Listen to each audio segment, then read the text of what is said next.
पाखे गोटे जगह था बसिया पत्थर मेंचाए आनला मेंचाए कड़े दीटा गोटे पत्थर पड़े सी आसिक बसला आ गोटे पत्थर से माछ को आणिक जाल सहित रखला पत्थर पर बसी भगवान को स्तुतिस्तव कला कारण जो भगवान को देवता माने स्तुतिस्तव कर ये कौच मु कौन स्तुति करी मु कौन स्तव करी मो द्वारा कौन ता संभव मुझे करें ना खाली टिके आपको डाकुची मो ऊपर आगड़ा को डाकिला भगवान को हठात जरा वैष्णव आसिकी पाखे पहुंच जरा वैष्णव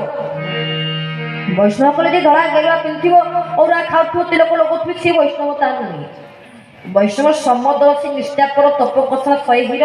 चित्त संकल्प अपरमादि गभीरचित शुद्ध बुद्धि मृदु अल्प भोजन मनस्थिर मृदुपसन गतिस्वर सत्यादि एकविंश गुण ये गोटे वैष्णव लक्षण एत प्रकार गुण जहाँ पाखे थी सी हूँ वैष्णव से नरसिंह मेहटा गोटे भजन अच्छी कौन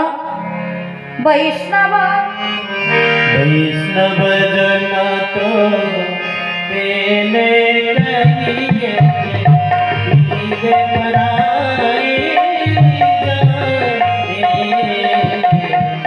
वैष्णव जना तो बेने कहिए